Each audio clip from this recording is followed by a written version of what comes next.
This is a scene that happens in every movie where like he runs in at the last second and to saves like her.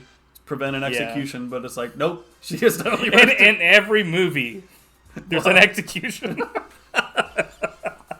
In this, it's literally like, this probably is like the Guinness World Record for like the fastest that a hero's killed a bad guy in a film that wasn't like a joke. That is so funny. And it, like his face slid off.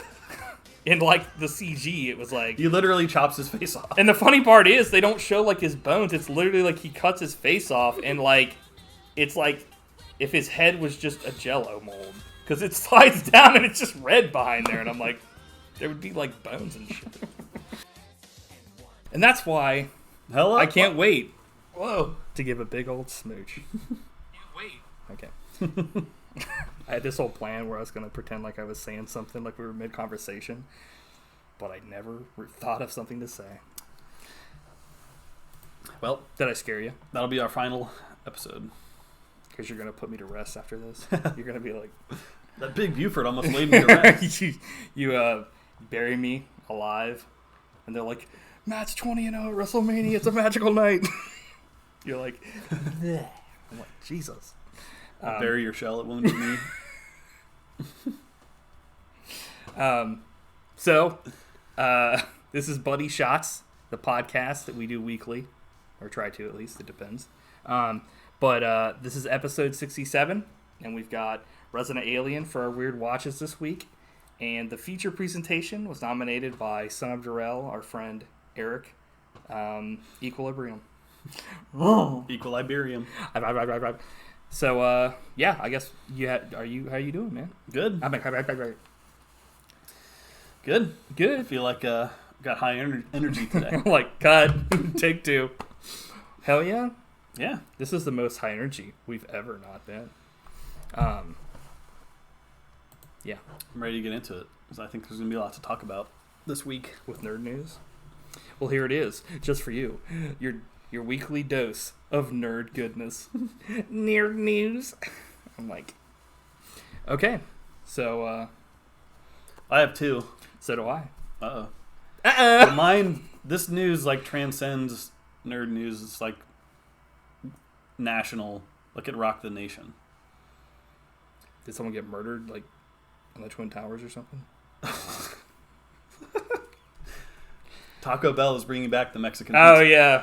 Yeah, you sent me that the other day. It was funny because someone had sent me that a little bit before you sent it to me. And then Nate posted it in the Discord. I meant to send it to Nate. And that was like, it's funny that you were talking about that because I don't... It's like when they took away the potatoes too, everybody was like, why the fuck are they getting rid of these items? And they got rid of Mexican pizza and a bunch of other stuff, and then they finally brought them back, and it's like, why? Like, they got rid of them, and they're bringing back the Mexican pizza, and I remember my dad was like, I don't want to eat that place until they bring back the Mexican pizza. That's bullshit. Because that's all he would ever get. Like, when he would just get one Mexican pizza. It's good. It is. I wasn't surprised because I thought we were the only people that liked it, but apparently it was quite popular. It's a sleeper hit among the nation. But those 2 years without the Mexican pizza was like our generation's Vietnam. I agree. It was worse. No one knew suffering like us. Napalm has nothing on the Mexican pizza. Yeah, I think that it was like a stupid move. I can't really say it was for marketing to make people want to buy it again because people were probably already buying it. So it's not like they like did like a limited supply thing and then we're like, oh, it's coming back for a limited time. It's like they knew they fucked up. The only thing I can think of is that, like, at one point I heard something about with COVID, it was hard to get people to stay working at places. And with Taco Bell, maybe they were like, let's just get as many items off the menu as possible. But they still had all the stuff there to make it, so I don't know. Whatever. Yeah, I mean, it's a great day in America. I think this is going to end war and everything. Yeah. We're finally entering a new utopia. Yeah. It's going to be like Star Trek. Yeah. Boothby's going to come out and serve me a Mexican pizza.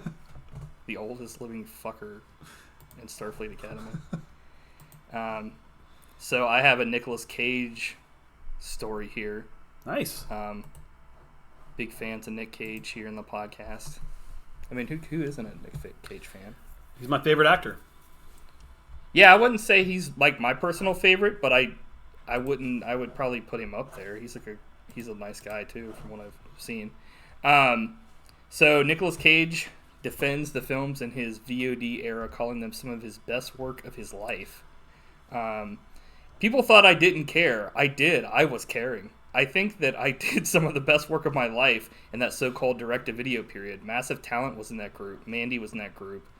Pig, Bad Lieutenant, Port of New Orleans, Joe, Mom and Dad, Color Out of Space. They were in that group. Yeah. The Runner, I thought was terrific. I'll put any of those movies up against the first 30 years. If there is a a misconception, it's perhaps overlooking that there was a genuine commitment to performance.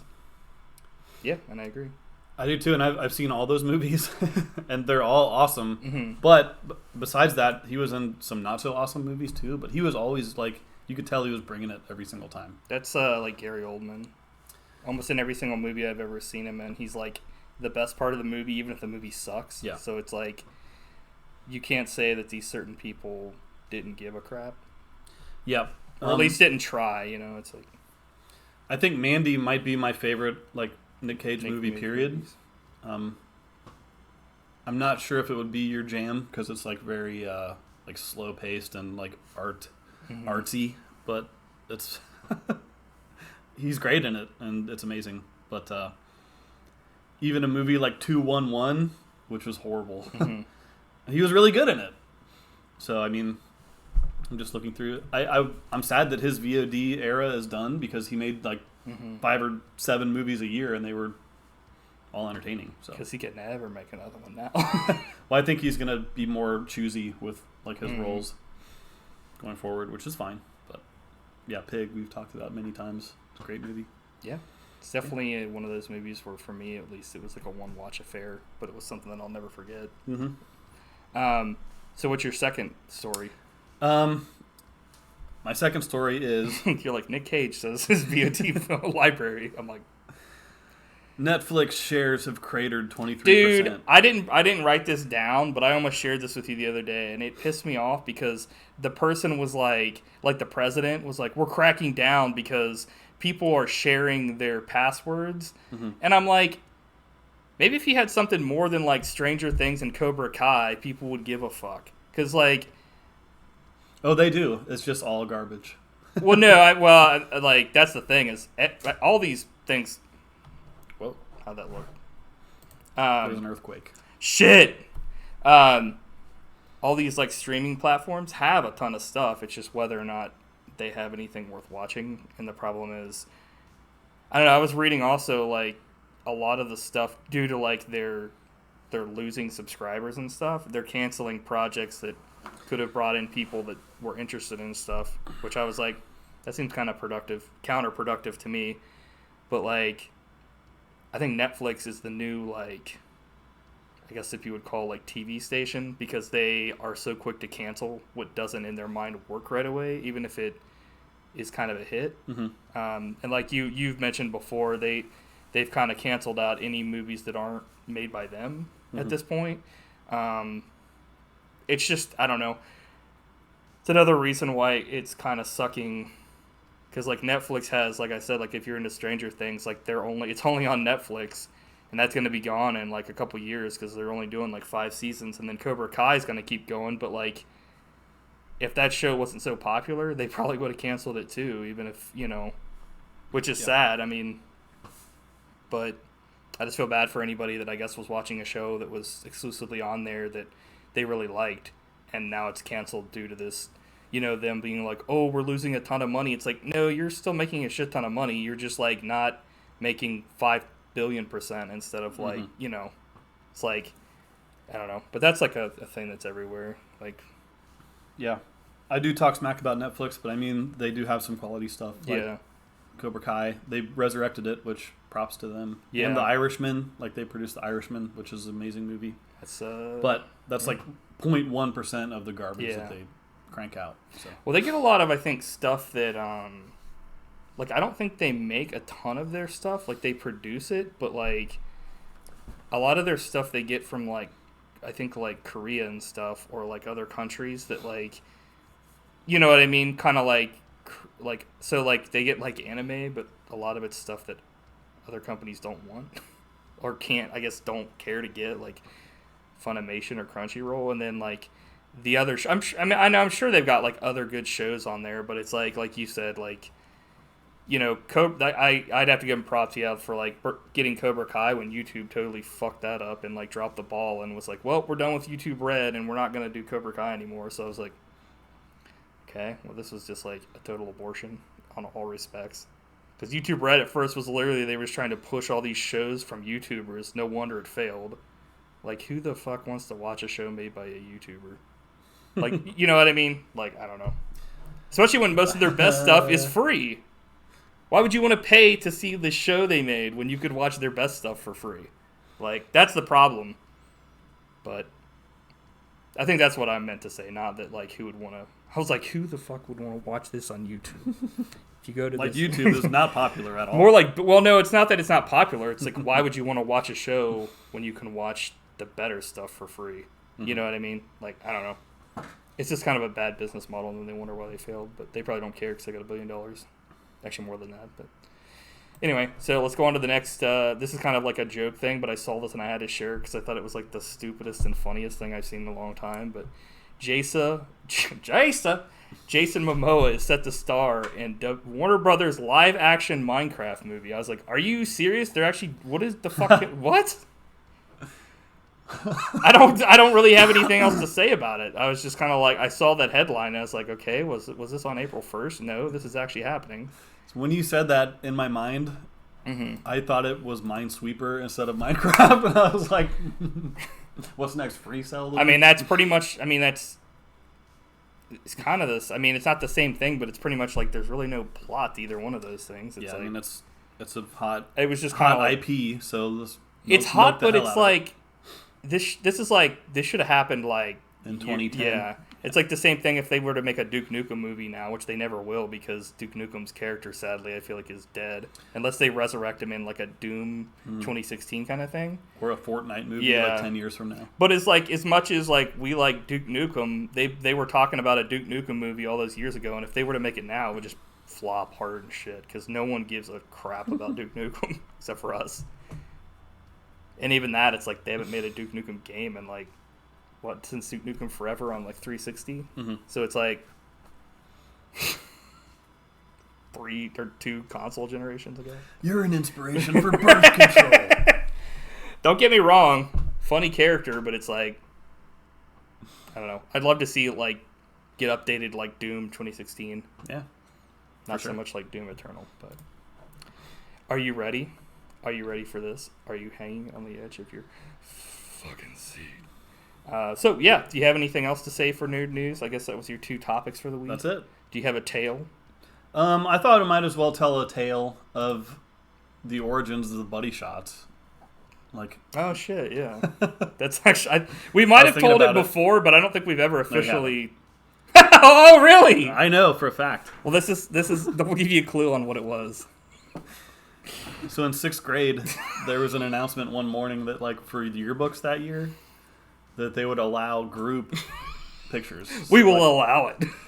Called buddy shots, where you could get your picture in the yearbook with your buddies. Yeah. And I was like, oh man, that's awesome. We better hop on that. That's going to be a hot ticket. So like we were the first ones in line to get our picture taken together for the yearbook. It was a hot ticket. It was. Yeah. And it turns out we were the only males to participate in the buddy shots program. It was a hot ticket, just not for any of the guys.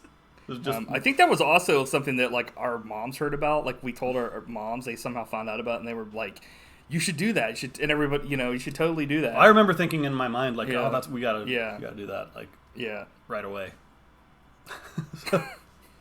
And then we were the laughing stock of the school.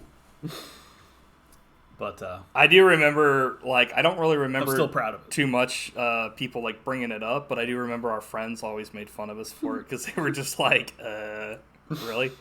But joke's on them because we showed our true loyalty to our friendship when we pledged it that day in front of God and country. You should have seen. So, like, I think it was last week I was ripping on somebody for having one of those jackets in Farscape. that had like the suede sleeves, and I think in that thing, me or you was wearing one of those stupid jackets. And like surprised. we're both standing there and we're like, I was probably wearing a full body windbreaker. Yeah. I used to wear those all the yeah, time. you were like Tony Soprano over here. No, I remember it being like actually pretty legit. That wasn't the only time that I've been humiliated in a yearbook, but By me? there's more tales. No, by me. And once by Sean, because he misquoted me. But those are tales for another day. That's true. Save it. Yeah, but yeah, the reason, that's why we call the podcast Buddy Shots, because that's what it was called, was Buddy Shots, and it was like all these like girls in here, and then me and Matt are just like standing next to each other. It was like one of those photo ops at a convention, except for it was just us. But yeah, that's pretty funny. I think that's something that we might have hinted at, but we've never, like you said, never really like discussed completely. And that was in middle school, right? So that was like, grade. yeah, it was a while back. Jesus Christ. So do you have anything to recommend? Nope. I was actually on the way over here going to recommend one thing. Are you bringing back the segment? I'm just going to recommend one thing, but if you'd Then like it's time for recommendation nation. Oh, Matty. Ding, ding.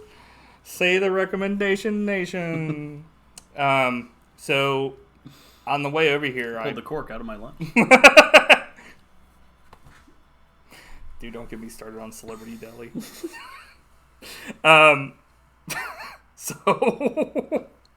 on the way over here, I listened to Metropolis. Oh, nice. Part 2. Did it hold up? I thought so. I mean, so you have always been like a bigger fan of, I mean, obviously of Dream Theater, the band, than I have. I didn't even know who the hell they were until like you were like, check out this CD and lent it to me, and I think I like promptly listened to it and scratched it the fuck off, but because I didn't take care of shit back in the day. But I remember I was listening to it on the way over here, and I remembered like, I mean, I didn't get through the whole thing because it's like a 20-year long album. Yeah. But I remembered like as soon as like one of the songs hit, I like remembered everything on the, because it's like how much it was so memorable. When I heard it, I'd never heard anything like it before. I definitely recommend, like, if you have, I don't know how long that album is, at least an hour. It's got to be like close to 80 minutes. Yeah. They made it as long as it would fit on the CD.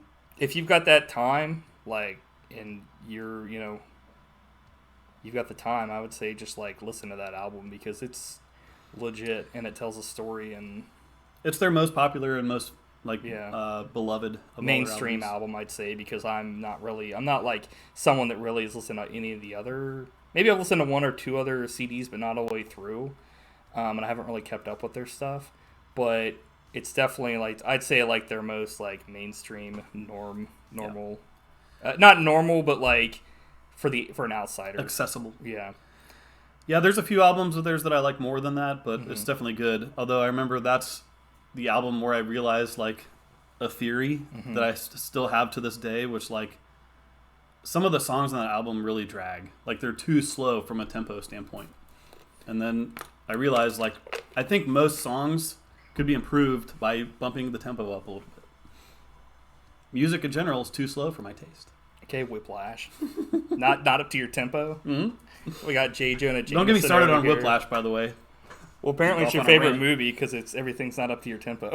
But we'll leave that for another day. That'll be another tale. So, yeah, I mean, I always really liked it, and another one that I recommend is definitely like this is almost all the stuff that I've ever been introduced to music-wise was from Matt, except for like I think Gorillaz and like maybe Tenacious D. But like you introduced me to Tenacious D. It was the other way around. I see. And Liquid Tension Experiment. Yeah, good stuff. So they're like the best of the best fucking around. But I mean, not fucking around. They're like making music. I'm like, they're fucking around. It's like there's like no plan. And some of the songs they are. Well, so that's the thing is that with Dream Theater, it's like a bunch of not improv, but it's a bunch of jamming shit. So if you're not into like, no, Dream Theater doesn't jam. Liquid Tension, they do some jams. Yeah, but I mean, it's a lot of like solos and shit too. Yeah. So if you're not into like, I guess, rambling instruments, you might not like it as much. But I mean, I'm not like a music snob, and I thought it was pretty legit. So it's a solid recommendation, Nation. I agree. I'm like, just kidding. Swerves on you. It fucking sucked. I just wanted you to admit that you like Dream Theater on the podcast. Come and get them, boys. Okay, are you ready for the weird watches this week? Yep. Yep. Yep. Okay, so this week we watched. I'm like, we're watching, and you're like, time for that's past, dog. We watched Resident Alien, starring Alan Tudyk, and it's a sci-fi, like, what's it called, production, which now sci-fi is like SYFY. But it's all about an alien that crashes on Earth and has to, like, hide in this little town and becomes the town doctor. And his whole mission is to, like, kill all the humans on Earth. But then he loses, like, at the beginning of the episode, he loses pretty much, like, the bomb or whatever it is. And his, like, ship as well or something. So then he has to wrestle with the moral dilemma of his secret mission on Earth. Fun fact about this that I actually noticed, and I don't know if you noticed this, maybe you did, but Robert Patrick McNeil, Tom Paris from Voyager, like, is the executive producer for the show, and he actually directed quite a few episodes of it. I did not catch that. That's cool. I was like, what the hell? Weird. So good for him. Yeah. I think he's more like behind the scenes with stuff nowadays, but I would love to see like them do some sort of like thing where they touch up to see where everybody is. Maybe, I don't know. I wouldn't want to say maybe on Picard, but at this point, that seems where they're like putting all of the characters after. Yeah, you know they've already done that. But like to see like characters. What's his face? Yeah, Tom Paris. See if Kim ever became other thing than an ensign or whatever. It's like, really? So yeah, what do you think? I really liked it. I'm glad you recommended it because I'd never heard of it, and I thought it was a really cool show. I was actually kind of shocked that you say that because I really liked it too, but I'm never sure what you're gonna think about stuff. But it's definitely. I mean, the writing was good. Mm-hmm. It was funny, and some of the humor was really dark. Yeah. But like more than anything, Alan Tudyk was like perfectly cast. Yeah. Like I can't imagine anyone doing a better job of this character than him. I think he's one of those characters like, or one of those actors like Bruce Campbell or like Robert Picardo and stuff that like. I mean, he's getting more stuff now because of this, but like that deserves more. Yeah. Like for me, like the best part of what's it called? That jousting movie we watched, A Knight's Tale, was him, and like he was kind of like a side guy. Yeah, and it's like, dude, this guy should have been like the main character. No defense to like Heath Ledger, I thought he was fine too, but it was like, I don't know. Watch our previous episode for our talk about that. But deep dive. Yeah, Alan Tudyk has been great in everything he's done. He does a lot of like voice acting, and it kind of shows in this because like the way that he kind of, I don't know, it's funny because not funny, but it's kind of shocking that like you see he plays like multiple characters. He plays like the guy that he takes over, and he plays the alien playing that character. So he's always got like this kind of like the guy from like Men in Black that takes over like Edgar. That's what I was thinking. He's got like the face. It's like if they made a show about that guy, and it's like, how does he like keeps the face in every single scene that he's in, and he like keeps the exact same like mannerisms. But then like I like spoiler alert, I watched like the full first season of this, and like I started the second season, and they show like a flashback later on in like the first season of the original character, like of the doctor before he became like, you know, whatever. And he's like, he looks like, you know, like he's just a normal person, and it's like holy shit, that's like acting. A huge transformation. Yeah, it's like that is acting. Yeah. But yeah, like for sure, it's like It's funny because we watch so many movies and shows, and it's like it's rare when you see somebody that actually does that, where they actually change and they think about like, what would this character, how would they be acting? Instead, they're just like, I'm just gonna put on like an accent or do something weird, and it's like, you know, like you said, they couldn't have cast anybody better. Like they could have cast somebody different that maybe had more star appeal, but it would have not been as good. But they do that all the time, which is like, but yeah, like in the beginning of every single episode, I also appreciate that, like, in this one, it's the same way. They have, like, these, like, small credits, but, like, the cool thing about it is that it's, like, different each time. They show, like, a, like, set of instructions for, like, how to, you know, like, for what to do and what not to do as an alien. And then this first one, they show someone, like, waving, and it's, like, check mark, and then, like, they see if someone's doing the Nazi salute and it has, like, an X, like the alien or whatever. It's just that kind of stuff where it's like, you know... Yeah, legit laugh out loud funny. Yeah. And like you said with, like, the humor, it's all, like... A lot of times with these, they have, like, the character will be, like... Within the first episode, they'll lose their charm and, like, not be fish out of water anymore. And it's like, that never happens in this show. Nice. Like, they always keep... Which I appreciate, because I think the reason why they do that in most shows is to make it easier on the actor to just be like... I'm dropping this, like, super ridiculous inflection, and then I'm just gonna, like... But, like, yeah, he brings it the whole time. It's like... Yeah, I agree. I think probably my favorite thing I've ever seen Alan Tudyk in is Tucker and Dale versus Evil. Yeah. Such a funny movie, but, like, this is a close second for me. It sucks because this is really before I knew much about Alan Tudyk, and he was at a, like, Horror Hound, like, years and years ago. Oh, yeah? And it's like, man, I could have met him, but, like, you know, he was there for Dale versus Tucker with, like, the other guy, or Dale and Tucker. They're, like, versus. But, and that's another thing that, like... X versus Sever. They were talking about doing was a sequel to that movie. But, like, I think because Alan Tudyk and that other guy were kind of at the point, like, really not as known, they were, like, never going to do it. It's like, really? Like, I don't know. But I agree, yeah, like, he's awesome. And a ton of stuff. Like, I can't remember really any voice acting stuff he's done. I know he's been in pretty much everything. Like he was the one droid in, like, that Star Wars movie. I don't want to talk about that. But it was the same kind of, like, humor. So, for me, I thought he was pretty good in that. But it's like, he gives his all in anything that he does, which is, like, legit. It just kind of sounds like an Alan Tudyk love fest. I don't really... So this thing is... He's great in this show. Yeah, like, I don't really know anybody else, like, that was in this show. But, like, they all have, like, different, you know, characters and stuff. I did have kind of, like, while I was watching it, a part that happened that I thought that you maybe would, like, not like, and I kind of didn't think was the greatest either. It was, like... It was the scene where, in, like, a show or a movie where somebody gets drunk...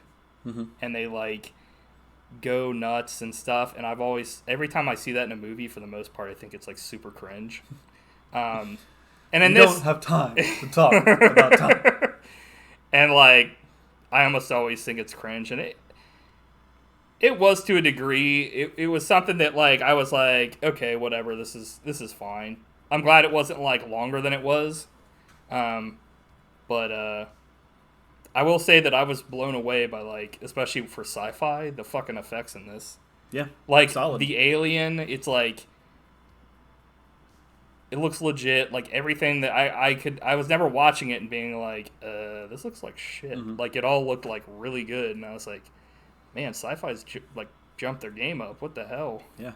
Especially because we watched watched the budget from, like, Mega Shark versus, like, boa, giant boa or whatever. Well, when we watched Farscape, that was sci-fi, and it was like, I mean, obviously that was a while back, but still, it's like, that's the kind of stuff you think of from, like, you know, sci-fi. There's just, like, all kind of stuff. It's like, I don't know, like, you just, I would just say just, like, watch it, because... Yeah, for sure. If you want to see a good performance and, like, get some good, like, black comedy. Yeah. Yeah, there's just all kinds of funny things that happen and funny lines in it and stuff, and it's like... he like this. There's one kid that can see him in the entire town, and it's like a 1 in a million chance, and he lives in that town. And he gets drunk, and he's like, "I'll say one thing about whiskey: it's letting me make smart, rational decisions." Because he's like, "I'll break in and kill that kid," and then like he goes to kill the kid, and he's like, "There's an alien under my bed," and his parents are like, "Bullshit," and they take him away. And as he's taking him away, he's like, flips him off, like Mini-Me style. And I was like, "Oh my god!" Yeah, hilarious. And he's like, he doesn't know anything. He's the town doctor, but he doesn't really know anything about humans, so he has to keep looking stuff up on his phone. And he's like doing an examination for a woman, and he's just like accidentally takes like a picture of her like private parts. Because he's like under there looking up stuff, and then somebody calls him a douchebag, and he doesn't know what that is, so he has to like look it up. And he's like, a small syringe for douching the what do you say, vagina or something? And he's like, I also thought it was really cool because he's like, they have like a part in this first episode where he like saves, I guess, kind of like the main female lead in this from her like ex-husband like that like hits her and stuff, and he like pulls him through the fucking wall, and it's like really, really cool. Like, yeah. I thought that was some cool action. So yeah, I don't know, I can't really think of anything. I had a bunch of notes, but it's also one of those things where I don't want to give everything away because it's such a great show. Yeah, you were right about one thing. It was a weird watch. It was weird one. I'm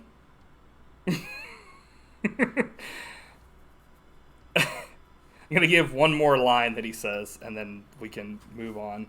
So, like at the end, they're like burying this guy, and he's like, I gotta find. He's like jumps into the casket and is like looking, examining him. And like, what are you doing? And he's like, it has to be now. Soon he'll be underground with the worms. And the lady's like, oh, like it's like her husband or her wife. Yeah. Like I said, I already watched like the first season, so hopefully it gets a third season. But like the first season was like 10 episodes, and like the second season they're doing 16, and they've already done the first 8, and then they're continuing it this summer. So I guess cool. Hopefully it catches on. Excuse me, nice. Because I didn't really know. I'd heard about this show and I wanted to watch it, but it was one of those things where I was like, where the hell am I going to watch this at? Because I don't even know if Sci-Fi has their own app, so it's just kind of like, you know what I mean? Like, they didn't make it like super easy to just like find it and watch it anywhere. So I think it is available if you want to buy the whole season, like on Amazon or something, like everything else. So, but yeah, cool. Do you have anything else to say about Alan Tudyk's foray into his? I think this is the first show that he's led, or anything that he's led that I can think of. I'm not sure. He co-led, I guess, Dale and Tucker, but. Yeah. I'm not sure, but I will be. So you ready for the feature presentation? I don't know. He doesn't know. Did you not take any notes? What's all this? You're like, fuck you, Mike. If you read this, I'm going to smack you in the face. I'm like Kurt Russell mustache. It's like over and over You're again. like, all mustache and no shaving makes Matt a dull boy. Are you ready? Yeah. Okay, so this is the feature presentation. This was nominated by Eric, otherwise known as Son of Durrell, and Equilibrium. This movie came out in 2002, and it's an American science fiction action film. And it stars Christian Bale, Emily Watson, and Taye Diggs. And, of course, Sean Bean's in this film. But, spoiler alert, like every other movie or show he's ever been in, he gets killed within the first 5 seconds. Yeah. I didn't want to it's just one of those deals. It's like they gotta kill his ass. Yep. I don't know if that's something in his clause where he's like, just kill me. Like this is the Sean Bean clause. But it's a funny thing. It is. So the whole thing about this is essentially in this movie, it's in the future, and they've like eliminated war and all kinds of other stuff by like suppressing emotions. So essentially, they've turned everybody into like Vulcans. Yeah. But they're under like a police state essentially. Like They get rid of books, art, music. They're forbidden, and like if you feel, you are going to be put to death. Mm-hmm.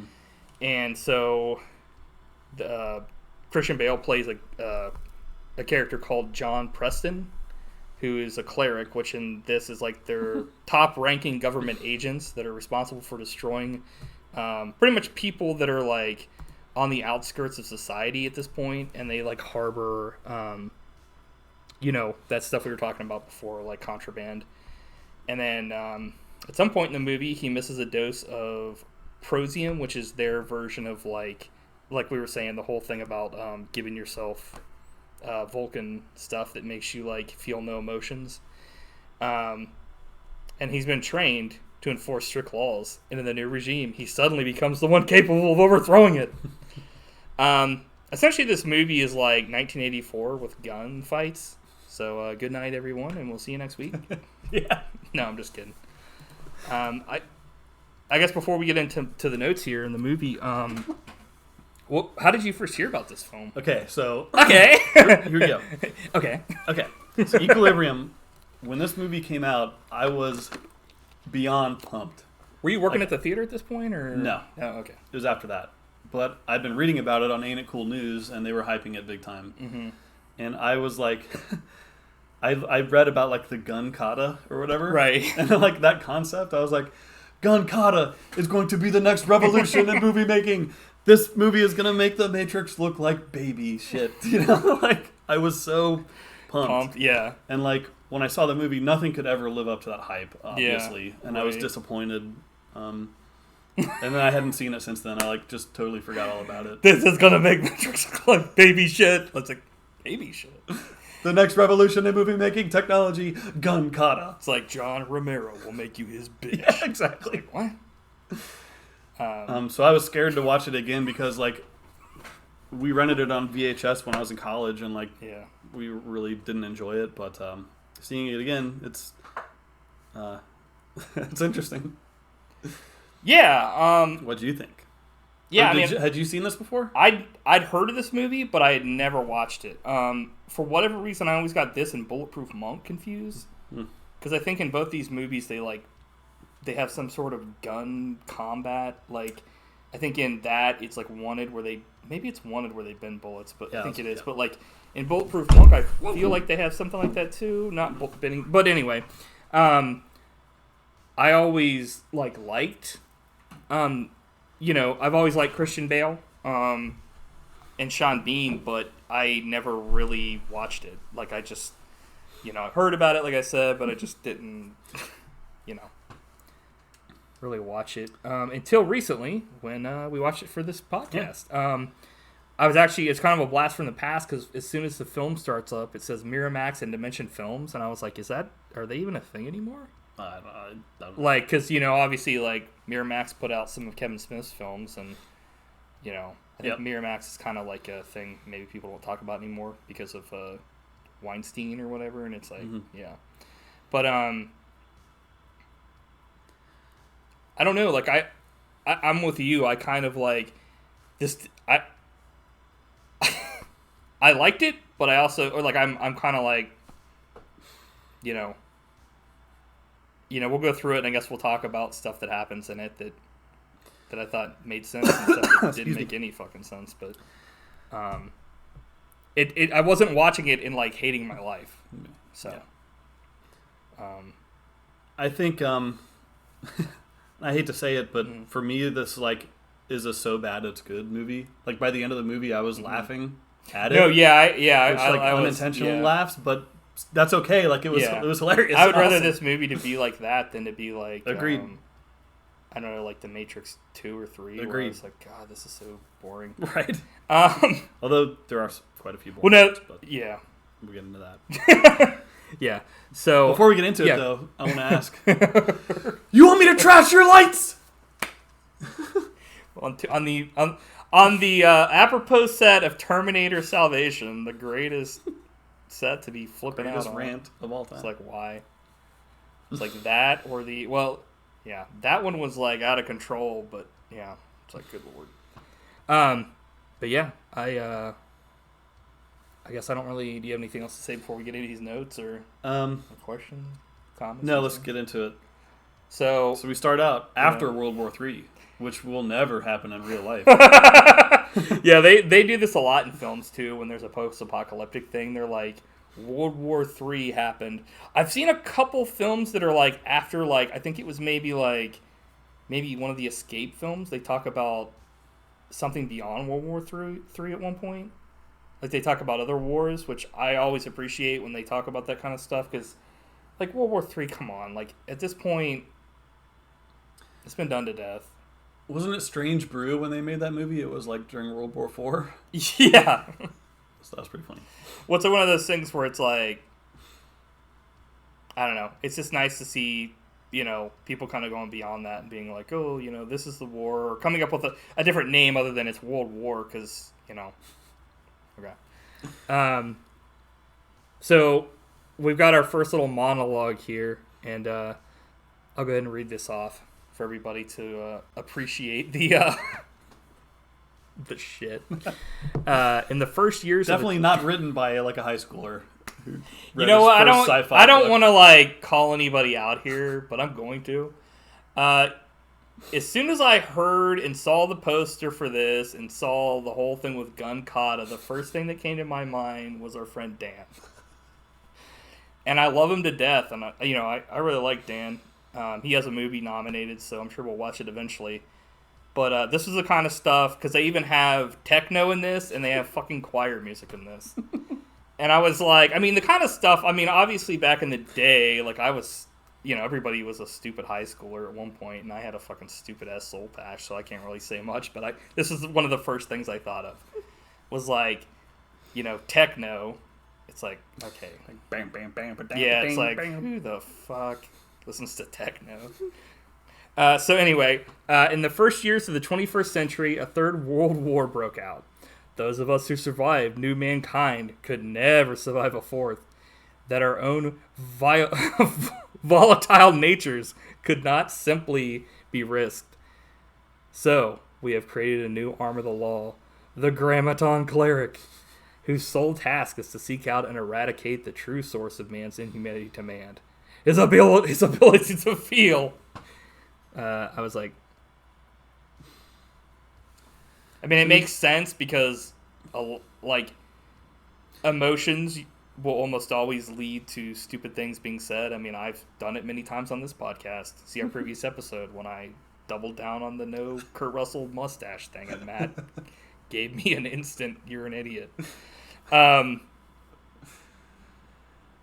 I mean, like, that makes sense, but the part that, like, to me is like, what the fuck is, like, they call these people the Grammaton Cleric, where it's like, that's a very religious thing, and if you're getting rid of, like, all emotions and religious, you know, like, books and stuff, it's like, that's kind of a weird thing to, because, like, these people are essentially, like, paladins, clerics. They're going out and it's essentially a holy war raged on. I guarantee media. It's just because, like, they thought it. Oh no, exactly. Yeah, that's why I was like, but it, like, if they would have thought for like 3 seconds, they'd be like, wait a minute. So that's the thing about this movie. Like, this movie is basically like, emotions are what make us human.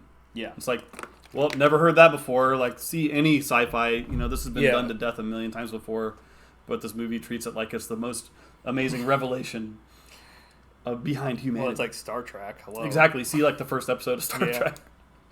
It's like, I mean, even before Star Trek. I mean, like, any, you know, whatever. Yeah. But that's like the biggest right, like, complaint I can say about this movie is, like, the whole premise is silly. And kind of surprised that, like, one of your biggest complaints wasn't the fucking CG. Some of it in this movie is we'll get into it. It's so. So in the first scene when they go to, like, crack down and stuff, this guy runs outside and he just gets killed. And I don't understand what his plan was. He literally just runs outside and they blast his ass. It was like, okay. That's when I knew this movie was gonna be fucking ridiculous. I was like, I have a note that says, wow, what great action. Can't see shit, and it's a strobe nightmare. So that was the first scene where, like, the gun kata was debuted, and he's basically like...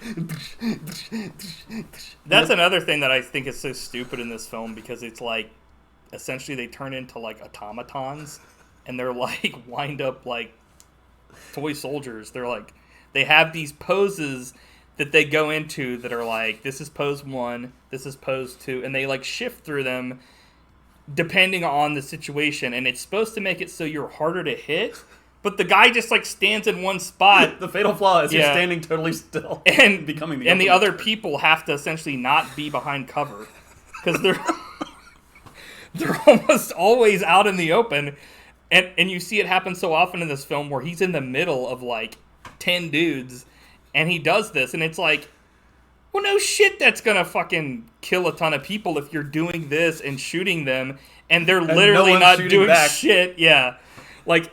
So that's another fatal flaw of this movie. Like, when I read about gun kata, I thought it sounded so cool. You felt like the Matrix where he's doing moves and then using the guns while he's... Right, you're doing a form, but you're like also incorporating guns into that. But when you see it in this movie, it looks like the dumbest thing I've ever seen in a movie.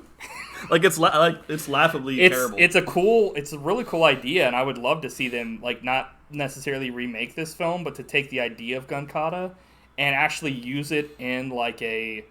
Just make it not so ridiculous. Well, like, make it so that the person's actually using martial arts. Right.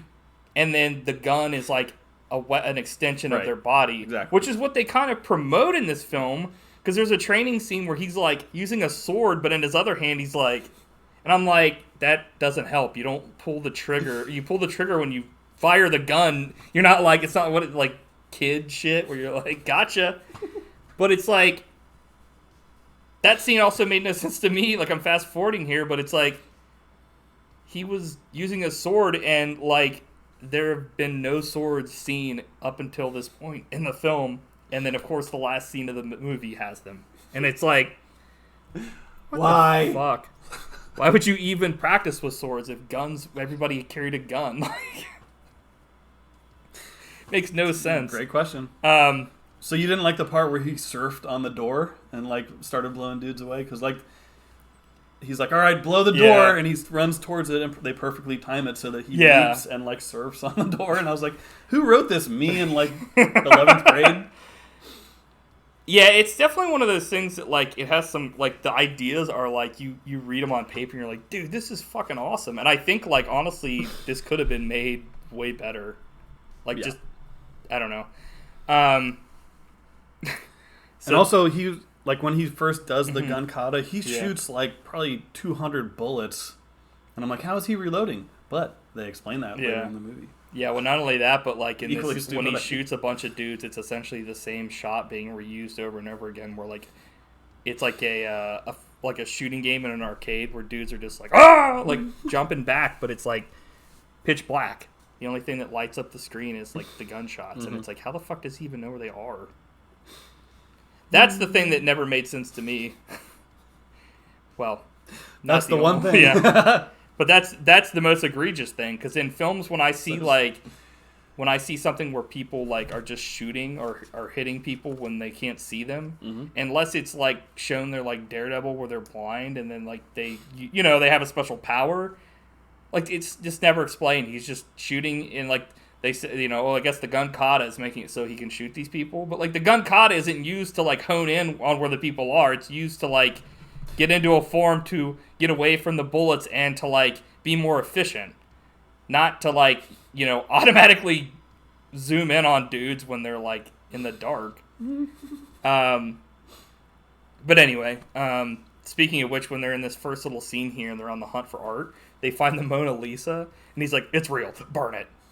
It's like, I would say that, like, Christian Bale is probably, like, one of the best people they could have got to, like, play this guy. Because he does a really good, like, I thought he was great in this movie. Like, for as much as everything around it was silly, like, he was really good in this. Yeah. And, of course, Sean Penn. I meant Sean Bean. I put Sean Penn here, though. But it's literally a cameo, and he gets killed, like you said. Andrew said, better surfing scene in this or Pierce Brosnan from Die Another Day. I'll top that with Kurt Russell. I knew you were going to say that, yeah. I still think that the one in Die Another Day is the worst because it looks like absolute dog. That was a low point for the franchise. Yeah, I think that was a low point for CG. Yeah, for movies. Yeah, it's like, ooh. Yeah, that was a good bring up. Jesus. That's like when they're out in the ice place or whatever. It's like, okay. Sean Penn took a book. Will he really burn it? He does not. So here's the part where I said, holy crap, I'm pretty sure that the tank is CG and it looks like so out of place. I say, so Matt, as Matt always says, the CG looks like a PS1 game, and while that's almost never true, it's an exaggeration. Unless we were watching a PS1 game. This is the closest I've seen in a movie that we watched that was a big budget movie that the CG looked like. I don't think this was that big budget, because I wanted to talk about the release. I mean, it came out in theaters. I think that's what I'm saying. It didn't. It went straight to video? It had a very limited release, and it only made $1.2 million. How much was the budget? I'm not sure. I'll have to. I think it's on the other page. I mean, if it came out in theaters, it's still a bigger movie than some of these other films that we've seen that didn't even have a release. It should have had better CG than this. I'm gonna say it was released in 9 markets. That is pretty shit. So it basically wasn't released, and I didn't see it until video. That's shocking as fuck. Because Christian Bale, they've got Sean Bean. It's like, really? So this was a huge disaster. Maybe that's where all the money went, was to Christian Bale and Sean Bean. Yep, it had a budget of $20 million, so that's decent for a movie like this. So it's $20 million, and it made 5.3 worldwide. Like what? And only 1 in the U.S. There's also a couple other people in this, like Taye Diggs is in this as his like partner, and the guy that plays like father is now like he's like kind of like a bigger role. He's kind of like he plays Alfred in like the Gotham TV show, and he's been in a bunch of other stuff. He's in Dog Soldiers. Yes, yeah, that movie's rocks. I'm sure we'll do that at some point. Yeah, and Emily Watson is a big actress. Yeah, yeah, for sure. But it's kind of like, I mean, I guess this is kind of before, like Sean Bean's always been huge, like, but it's one of those things where like, I guess maybe this is before Christian Bale and Taye Diggs or Emily Watson, and essentially everybody else in this film made it big. So there's a couple other things about the release that I wanted to bring up. So basically, it was like, this was a disaster, both box office and critic-wise. Like, it was pretty much lambasted, except by Roger Ebert. Believe it or not, he really liked this movie. I don't hate this movie. I think it's... I don't either. I mean, it's entertaining. It's actually pretty decent. Yeah, like, it's entertaining for sure. But he, like, praised the big ideas behind this movie, and I'm like, come on. I think I do enough shitting on Roger Ebert, so I feel bad for even talking about him. Like, even when he likes a movie, he gets it wrong. Like, yeah, the only time I've ever seen him actually like write something that made sense was when he wrote that article about Dawn of the Dead, and I still have like an inkling had no part in that someone else ghost wrote it, because it was like. In all seriousness, I love Roger Ebert. He's one of my favorite. I like him in like.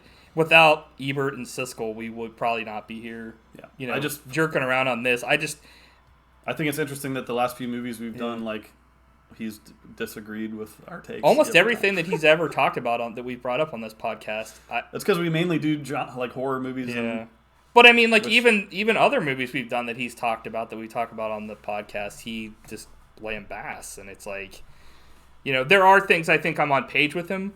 But they're more like all the Studio Ghibli films that he's reviewed, he liked them. Yeah. And like I think those films are like some of the best films ever made. And I think for him though, it's more so like, hey, check it out. This is something from another country that somebody else made. And for me, it's like, it's just a good movie. Whereas, I mean, I'm sure that's not the case, but it just kind of things keep lining up that like every time we watch a movie and it's horror, he's like, fuck that movie. And every time it's something from like a foreign film, he's like, best movie ever made. And I'm like, okay, dude, like. So the last quote, I found this very interesting. The director, Kurt Wimmer, after like this came out and was a big bomb, he responded to critics' views who said they didn't seem to see a different message than Fahrenheit 451 or 1984. Oh. And his response was, why would I make a movie for someone I wouldn't want to hang out with? Have you ever met a critic who you wanted to party with? I haven't. What? He's basically like saying critics don't matter. That makes like zero sense. Well, not really, because everybody's a critic. And I'd love to party with Roger Ebert, dude. Yeah, I'd even want to marry. I'd even want to party with Harry Knowles. I'm not touching that one. What? He's been canceled. Can't talk about him. Fuck that. You can say whatever you want. That's true. Just because like he's a critic, you know, and he's done stupid shit doesn't mean that he wasn't somebody at some point. Yeah. To me, it's like, I agree, you should do whatever you want, and, like, if you're making a film, you shouldn't worry what other people are going to think about it. Correct. But the notion that critics don't mean anything doesn't mean shit, because, like, or if, like, you haven't done something, like if you haven't, like, made a movie, you can't critique it. That is bullshit, because everybody's a critic, whether you say it out loud like we're saying it here, or if you're watching a film or a show or playing a game or listening to a CD or reading a comic or manga or whatever. You like it or you don't like it. You're having a critique about it, and if somebody asks you about it, you would tell it to them. Like, everybody has an opinion, and that's all fucking critiquing is. So, like, for someone to say, like, fuck them, it's like, well, yeah, like, don't make your movie based on them, but if you're making your movie based on critics, you're probably bending your life to what other people want you to do anyway. Yep. So that's kind of a bad way to live your life regardless. Anyway, so everybody be taking Prozium and doing finger gun karate here. Destroying media, no emotions, but people are clapping. I thought that was kind of weird. Yeah, there's a lot of that in this movie. There's also, like, his partner is supposedly, like, Taye Diggs what's his name in this movie? Brant. He's supposed to, like, have no emotions, but, like, he's often smiling in this film. And raging. When he exposes Christian Bale at the end, he's like he's obviously feeling a rage. Yeah. And I was like, this movie's incompetent at this point. Like, I thought he was pretty bad in this movie, to be honest. Like, I just didn't really understand what was going on with his character. I always thought that he shouldn't have been so emotional when he's I thought that it would have been way more scary too if he was, like, even more emotionless than Christian Bale. Because it would have been, like, a non-feeling, like it's a robot. And it would have made sense. Yeah, you can't, like, sway him. Yeah. Oh, thank you for the cheers, Pixated. A.K.A. our friend, Matthew Wise. So every time we come to the Nethers, to the city, it reminds me of why we do what we do. It does. I beg your pardon. Takes drugs. In an agreeing tone, it does. And I was like, uh-oh, Sean Bean didn't bring in his book. And then he's promptly killed by his best Brandon buddy. Fucking. At that point, it's like, I wonder what's gonna happen. Yeah, like, is the exact same thing gonna happen to him? That's another problem. Like, this movie's so predictable. Like, we've seen the same story. It's also like, it's a little too long, but not in the way that you would think. They kind of repeat stuff. Like, Sean Bean... There are so many scenes in this movie that are just people, like, explaining things to each other. And it's like, come on. This would probably be okay for, like, a TV show. But, like, for a movie, it's like... It also cracks me up how the father is, like, giving a speech where he's basically, like, telling the audience the history of... But it's like... Well, that and, like... He's, like, giving... He's like... He's like... These are revoked items. And this is their index on the made-up scale we made up. T-shirts are 5 gigaflops. Don't get them or something. And I'm like, okay, like these people know what is and what isn't allowed. Why do you need to have a constant feed of this shit? He shot Sean Bean through the book, and I guess in the head, but there's no blood and no mark on anything or anywhere. So that's another complaint I had about this movie. I didn't really understand that. There's a ton of killing in this movie, and most of it is mainly bloodless. Yeah. But in the end, like, it does get pretty bloody. So yeah. I revoke that criticism. I guess they think that bullets don't cause blood, but swords do in this film. So new dude, Taye Diggs, gets put with Christian Bale right as he kills Sean Bean, like, instantly. I already talked about how father plays Alfred in Gotham. But Christian Bale plays Batman. Holy connection. Actually, there's no connection. The American Psycho himself. Christian Bale. Eggshell. Wife is charged with sense offense. And she gets burned to hell. I didn't think it was hilarious how, like, the execution method is just getting roasted. Yeah. They seriously, like, roast the mini-me. You're getting roasted like a weenie over a fire, mini-me. So people have kids but no emotion, so I guess robot sex over here. Like, it's literally just... Which, to me, even that makes no sense because, like, who's ever had sex when it was not emotion wise on at least one person's behalf. I found the first flaw. So in this society, the kid just reported his dad and been like, I let them know that you're coming for your new dose or whatever. And it's like everybody checks up on everybody else. It's like a world of snitches. The son character in this movie needed to be punched so bad, dude. Every time he showed up, all I wanted was for Christian Bale to punch him in the face. He was the opposite of Sean Connery's dad in Outland, or son, when he's like, "I'll see you later, Daddy." He's like, this kid's like 14 years old.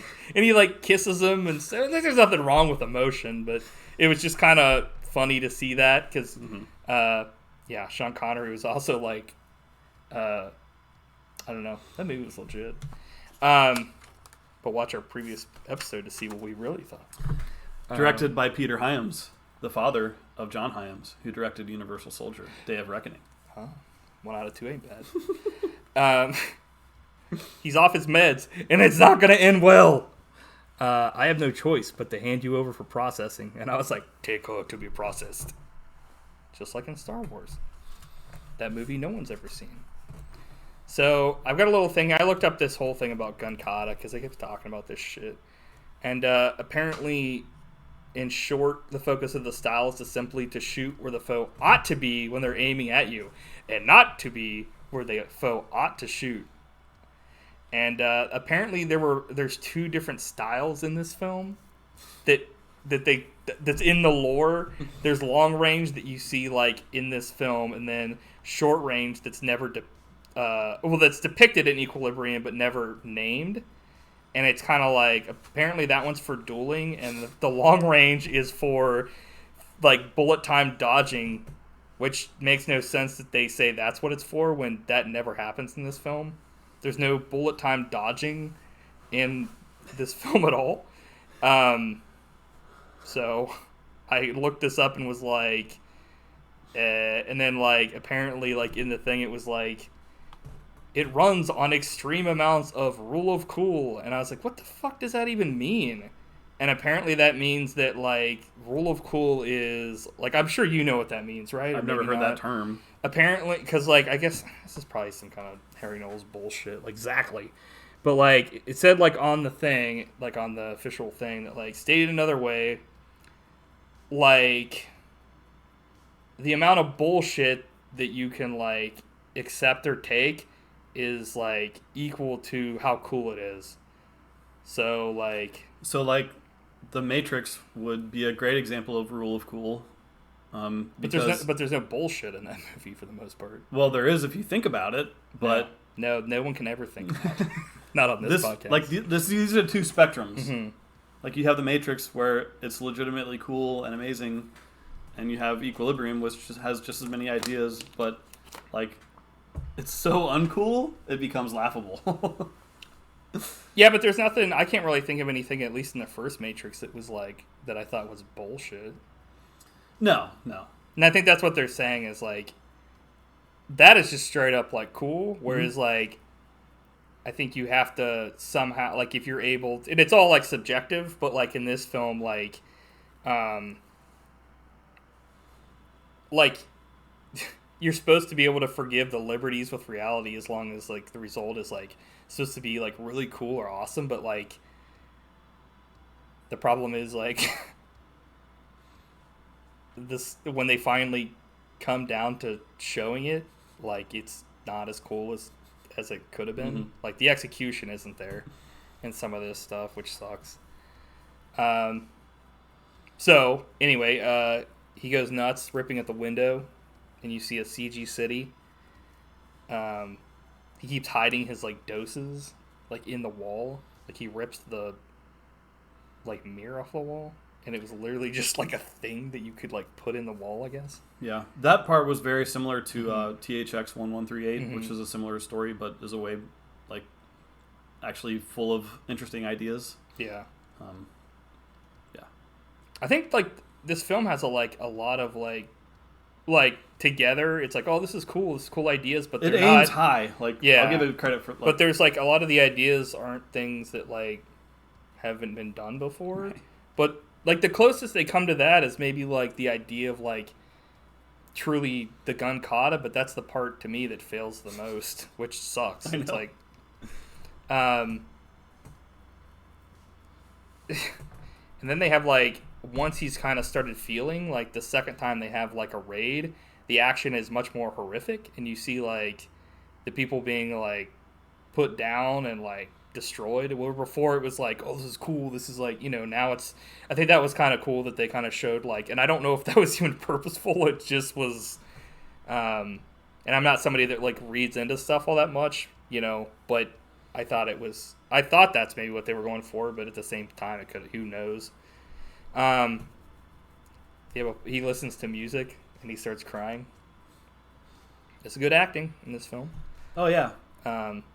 Really good. I was pretty pissed at this part, even though this is just a movie, and obviously, but like they have like a yard of dogs, and they start fucking killing all of them. And they don't show it, of course. Like, you know, that's a plus I'll give them, is they don't show like animals getting their fucking heads blown off, but you do hear like, yeah, I was like, yeah. The worst part about this though is that like one of the dogs runs away and like he scoops it up and they're like, hand me the dog, I will kill it. And then he's like, actually I'm gonna get this dog like, you know, tested for diseases, and he like saves the dog from, you know, being killed. Mm-hmm. But that was like so close to like, oh, is he literally gonna hand it over and they're gonna kill it? Because I'm like, man, this is some legit like heartstring pull here. The stuff off screen wasn't as bad, but when they like not only that, but like I was almost kind of laughing though, because it was like all those dogs were in that yard, but they all looked like they just came out of like somebody's house, and they all just been given a shower or like a bath. You know what I mean? Because they were like super clean, and I'm like, dude, those dogs would have been like dirty as fuck. Like. But yeah, like anytime you introduce a puppy, there's like definitely manipulating the audience at that point. Yeah, a lot of films do that where they're like, "Oh my god, can you believe that in this film they killed they killed a dog or they killed a cat?" And I'm like, why? That's like when they put like, you know, rape in a movie. I'm like, I don't want to see this. Like, everybody knows it happens, but nobody wants to fucking watch it on screen. Like, I don't see a reason for it. He smells a ribbon. Was that his wife's ribbon, I think? I think so. Yeah. This dog... It had her scent. Yeah. They said that later in the movie. This dog that he lets loose is like straight from a dog shelter or something. Almost got away with it. Yeah. And he almost got away with it, but the dog whimpered. So we got this legit fucking scene here. This was like a fuck up of editing or something, because...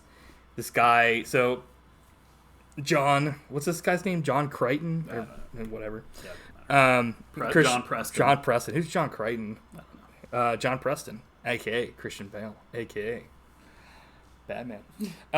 So he goes out to like the Borderlands or whatever. What's it called? The Netherlands. The Nethers. The Nethers. And so I kept thinking like Nether region.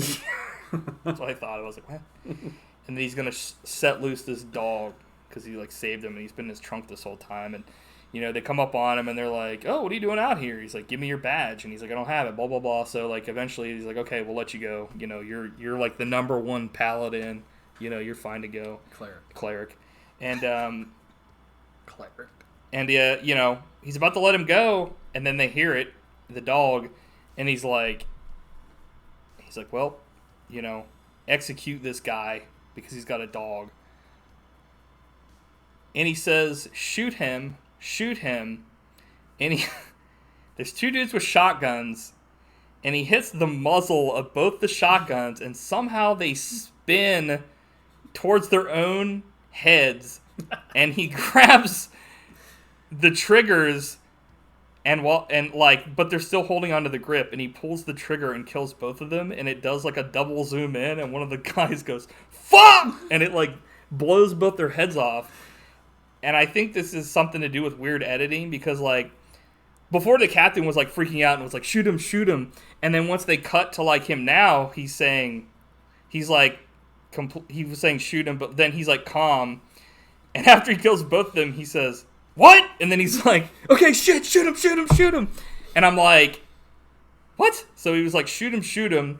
He went to kill him. And then in that second, the guy was like, completely fine. And then he saw that happen. He was like, what? It was just like, dude, was this out of like Cruel Jaws or something? Yeah. It's probably like the funniest thing that wasn't supposed to be funny in this film. No, there's funnier. Towards the ending, this ending is outrageous, dude. It probably has to be the funniest part. I can't think of another funnier part. I'll tell you when we get there. Well. But I agree. You were right about one thing. It was funny. I was right, as usual. That I'm wrong. He destroys like 8 guys, and he's in the middle of them, and he does like his gun kata thing and shoots them all. And he just like stands there for like a stupid amount of time, like he's like a samurai in like a movie. Yeah. And I was you like, got a style and profile after you. I was like, do okay, your killing. this is so stupid.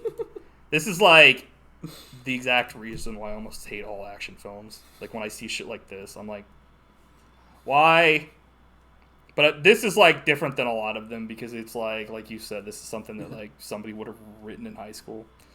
I swear the stuff with like him like pushing the shotguns and that's like something I would have wrote like exactly. No, exactly. I was watching this and I was like, how did this get put in theaters? This is like something that like if an adult saw this, they would have been like, what the fuck are you thinking? This is so stupid.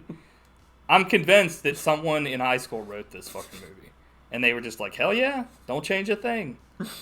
It was definitely written like in a Trapper Keeper. I still like to this day I was just like, what the fuck? He like somehow spun the guns around, but they held like the grips, but like the part that wouldn't have flopped out of their hand, like the part with the trigger spun away. So this is a part I was talking about earlier where like they're practicing with like swords and we're led to believe that they're doing this for swords, but who the fuck is going to use a sword in this universe where everybody's carrying around freaking guns and doing gun kata, and he's doing these stupid finger guns with the other hand. Like that's going to help practice using guns by pointing. This makes serious sense. Yep. Cue the shit techno and the choir music. Yeah, the score in this movie sucks big time. He's fucking El Kabong. Everybody with the back of his guns, they're wearing helmets. So like, El what's the Kabong? point of this? You don't know who El Kabong is? What the fuck? Who's that? He's a dude that hits people in the head with guitars, like the horse. You never seen that before? Jesus Christ! You were like in a fucking rock. Learn something every day. You were in a rock, not under one. So, like, but essentially what I'm saying is, like, they're wearing helmets, but, like, what's the point of hitting somebody in the helmet with the bat? Like, because these little things come out of the butt of his guns, and he's, like, smacking people with them. And I'm like, they're wearing, like, motorcycle helmets. And he's hitting them in the head, like, why is he doing that and not just shooting them? Like, he was fine shooting people before, but, like, here Rule he's of like, cool, dude. Fuck that. The rule of cool. The rule of cool does not apply. Like, why didn't you just shoot the fuck out of those people? Or hit them places that weren't protected. He's, like, bonging people in the fucking heads. Real smart move of Christian Bale to walk behind a firing line when they're all, like, getting shot. It was like, what? It's like, okay, this just doesn't make sense in general. What do you think about Sean Bean keeping a bunch of photos in a CD jewel case? Yeah, I like that. I definitely like the little, like, nooks or whatever that people would create to, like, with their, like, contraband stuff. I was like, I want to live in a little den like that. A little It den. just has, like, a bunch of CDs and artwork and, like, records. And I'll just show up and burn all of it as a cleric. Like, he's hiding Universal Soldier. Kill him. Burn it. Burn this shit. So my question when I watched this, when he looked at this photo of Sean Bean and like this other lady, so it's like they're wearing just normal clothes and they're like out in the woods somewhere. So I went like, how quickly did like this take place? Because in that picture, Sean Bean and the other lady, it looks like they're in the woods or something. Right. And every other place looks desolate due to like a world war. So like. That picture was definitely not Photoshopped. Yeah, I was like... It was so bad. I was like, this makes no sense. Yeah, like the society completely broke down and was totally rebuilt in like, what, like 6 months? Yeah, it became a total, whatever the fuck. It's like... totalitarian society in like Toad. toad in like 3 seconds. Yeah, I didn't get it. Throws the teacher into the wall and finds a secret room, and like that's where all the like guys have been hiding, the rebels or whatever the fuck they're called in this. Can you? Yep. I don't even know what the fuck they were called. I think these cleric coats are pretty cool. They should be the Buddy Shots corporate uniform. That's a hard pass. Hey, What did you you've think? got Of, a 50% say, so I guess I'm outvoted. What did you think of Emily Watson getting roasted? You mean how he like didn't save her? I know, that was so funny. Like that was another laugh out loud moment for me because this is a scene that happens in every movie where like he runs in at the last second and to saves like her. prevent an execution, but it's like nope, she is totally roasted. In every movie, there's an execution. Yeah. Oh man, but I just thought it was hilarious. I honestly kind of gave the film a little bit of props Sure, for that me because I too. was like, "Holy shit!" Just they the way it actually, was done was comical. Yeah, had the balls to do it. Yeah. Because they were like, "Hey, if we like stop this now, it's gonna like for some reason the failsafe is to blow up a city street or some Right. shit." I was like, "What does that fucking? How does that make sense?" Right. What if like terrorists got the father and put him in there? There's no failsafe. Like that makes no fucking sense. But regardless, done, like you just see her face. And yeah, he's like he can't do a thing, and she's just like, "See ya." I was like, "Okay, well." Yep, that was hilarious. So Christian Bale starts off walking, and then he has to run. It's like, does he have diarrhea? Like, what? He keeps hiding his doses as usual. Aren't you gonna dose? And then she's like, aren't you gonna dose? Because like, there's a time when they have a chime, people do it, and then They're she like, doesn't, and he's like sweating. Yeah, and then she's like, my God, like you aren't dose, you're off your meds. Watch his video of himself and his wife being led to the murder chamber, and I was just like he's there when it happens. Back when he was taking his doses, he was just like, she deserved that shit, and I was like, and now that he's not taking shit anymore, he's like, what the fuck have I done? He is horrified. Yeah, I think that was probably one of the best parts about this movie is the whole like him seeing what he had done and like how he was before. You know what I mean? Mm-hmm. It's just it took too long for it to come to this point. Yep. I'm like, if these people were offenders and they're like horrible people, then why do they put them in like these really cool dresses? Like the last cool thing you do before you die, it's like put them in rabs or a burlap sack. Yeah. Fuck them. It's like you will be made, to be remembered. It's like cool. Why? That makes no sense. Yeah, we already talked about that part. He falls down to the ground crying, and they're like, "You're under arrest," and then he like punches right at the camera, and it's like, that was pretty funny. I was just like, okay. Mm-hmm. I don't know why I have a thing that says he's a worm. His son and daughter stopped talking or taking their dose from the mother got killed. I was like, this kid's a fucking expert actor then. What the fuck? Yep. Like the whole time I thought that he was like, on the juice. And then he was just like, oh yeah, me and, my sister haven't been taken. And he was just like, thank you. Because like, he goes to like open the thing and all of his shit's gone. He's like, oh fuck, because they're searching his stuff. And his son is like, you might want to like get rid of this shit, you idiot. And he's like, shit. I put a note. So the last 30 minutes of this movie is pretty ridiculous and good. But the problem is it takes a little too long to get there, in my opinion. This was just a random note. Yeah. There's a lot of twists and turns in this. The father is the first like virtual like the first VTuber, because it's like essentially someone that doesn't exist. He's a Snoke. Yeah.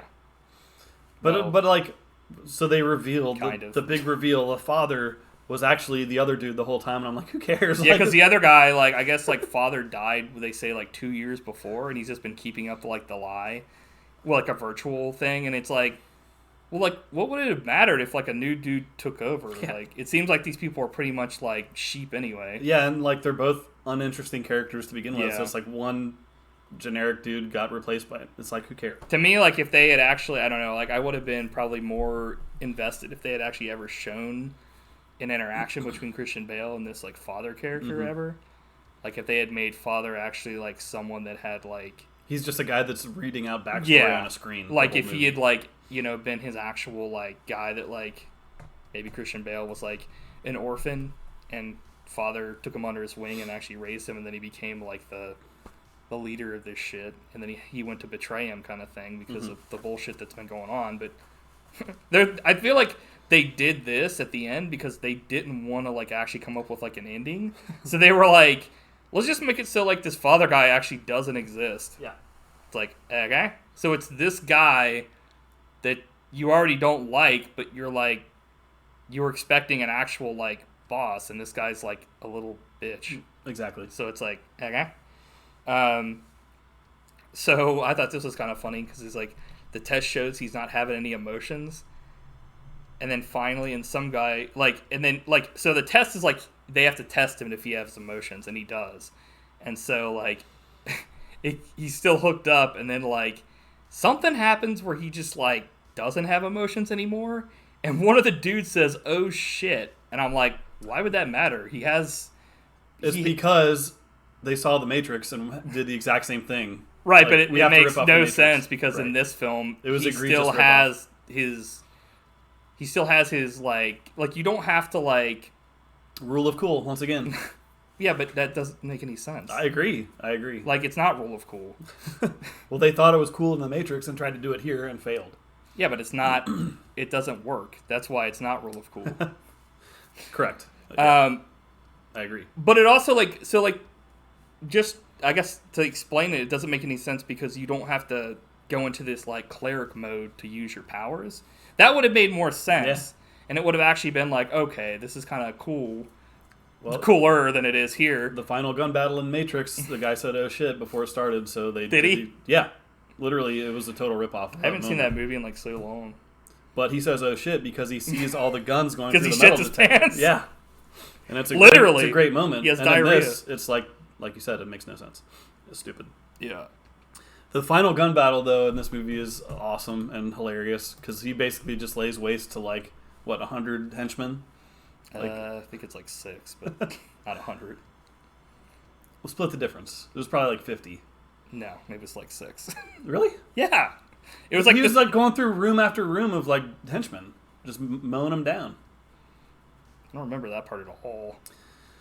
He's shooting for a long time. And wait, okay. I remember that part. I kind of zoned out because I was like, that was the biggest laugh I had in the movie because he lays waste to henchman after henchman, hundreds and hundreds. He doesn't get a scratch on him. And then at the end, the last 4 henchmen, they're just standing there. They've just watched all of their brothers get killed, and they're not even fighting back. They're like the Imperial Guards or whatever in Star Wars. Right. Well, they're like AI in a video game that didn't work. Yeah. And they're not moving. They just get looking roasted, and I thought it was so funny. There was kind of an interesting thing that they have he had automatic reloaders in his sleeves, which I thought was really cool. Yeah. But then he does something stupid that completely makes it totally shit. He puts these things on the ground, and I didn't know what they were until later in the fight when he goes like this and reloads on the ground. Which, what if the other guys had kicked him out of the way or took him? That fucking made no sense. Or they could just aim at that spot. Yeah, it's you knew he was going to be there at some point. Right. It was just huh?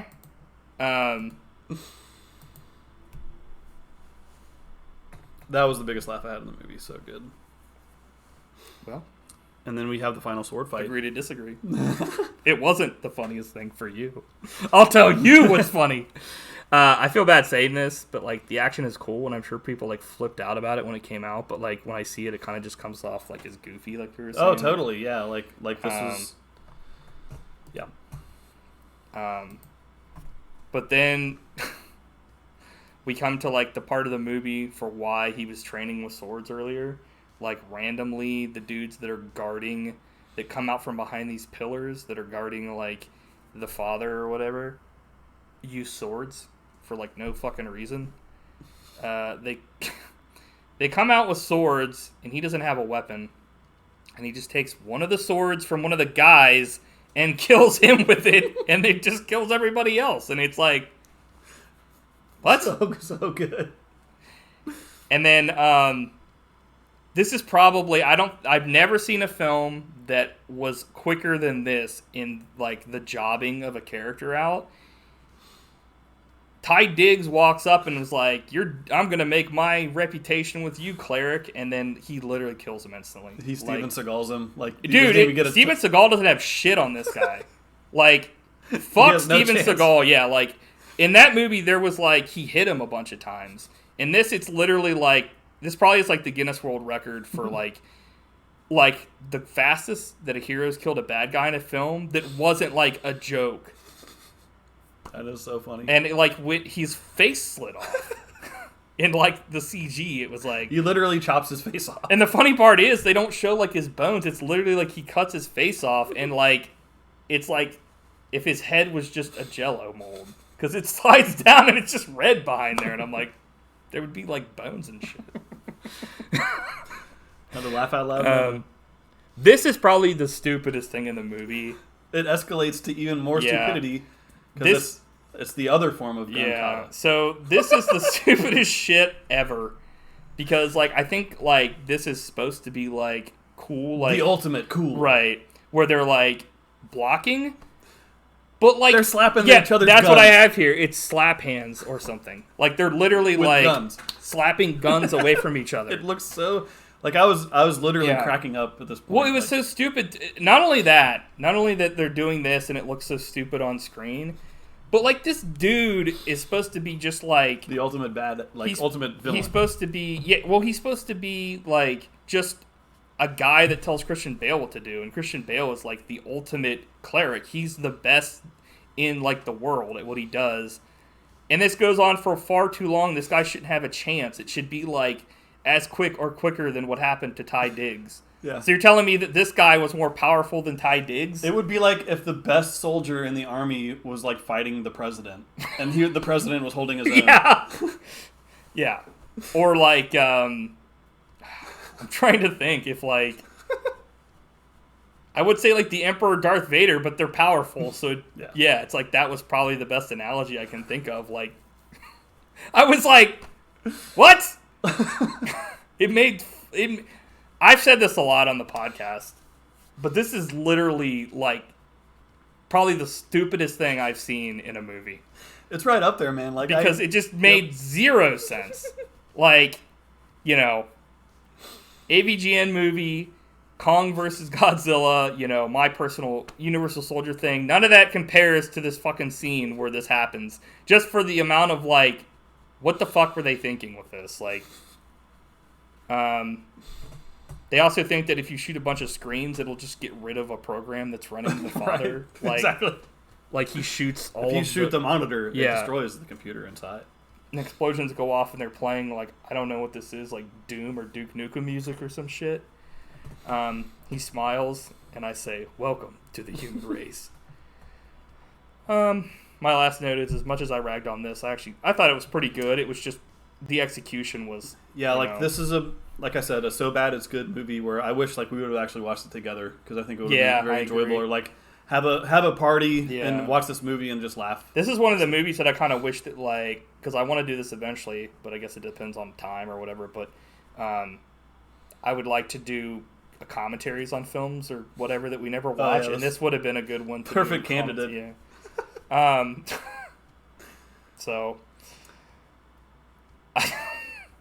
It sounds like we like roasted the hell out of this movie, but it's like we do that with a lot of movies. We actually think are entertaining. That's the thing. It's if a movie's really good and we love it, we don't maybe have a ton to say about it because what more can you say about it? And if a movie's horrible, we have a way more to say about it. But if a movie's like so bad it's good, like this, or like, you know, then it's like the absurdity has to be explained. Yep. So. I gave this like a 7.95. I thought it was... I mean... Nice music. Very generous. 7 point... I'm going to go 5.95. Right down the middle. Like, it's not good, but I'm glad we watched it and talked about it. I'm glad it was nominated. Yeah, I mean, I was kind of dreading this at first because you had told me when you first saw it, like you explained the history earlier, but you were not loving it, so... Yeah. I'm glad we watched it, and I'm glad that it was nominated because It was, if anything, as much as we shit on this film, like, yeah, the CG was shit. The gun kata was a good idea, but executed like shit. All the characters were horrible except Christian Bale. It was funny. Yeah. It was really funny, and it was really, like, entertaining to see how they decided to end stuff when it shouldn't have ended certain ways. It's like, what? So, oh man, my ass is turning into jello. So, I guess there's nothing left to it but for you to, well, we got more to talk about, I guess, because you're going to unveil Matt Week.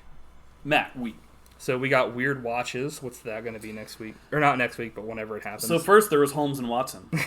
Then there was The Lone Ranger and Tonto. Then there was Batman and Robin. And for Weird Watches, it's going to be Norman and Sid in Beverly Hills Bunts. We're going to have to see if we can find this anywhere. It's on YouTube, by chance. Oh, thank you. Beverly Hills Bunts. It's not going to be another, like, what was the one? We've done this multiple times where we really can't find it. So what's the feature presentation then? We're going to do Risky Business. Which, have you seen that? Mm-hmm. Cool. That's with Tom Cruise, right? Mm-hmm. I've heard of it, but... Wait, what's the Weird Watches called? Beverly Hills Bunts. I put down fucking Norman and Sid. With a Z. Beverly...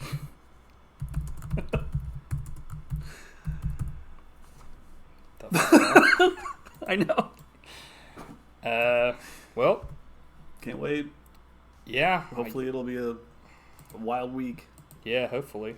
Never seen... I don't really know anything about Risky Business either, so... Cool. So, until next time, not exactly sure... We'll keep everybody in the loop with, when the next episode will be, but this one will be out on YouTube Monday, as every week, and check out us on social media, Steak Belmont 64 on Twitter and Instagram and TikTok. And do you have anything that you want to tell the audience, Matthew? Yes. Address the audience. Bye. Oh shit, I need to actually click the button.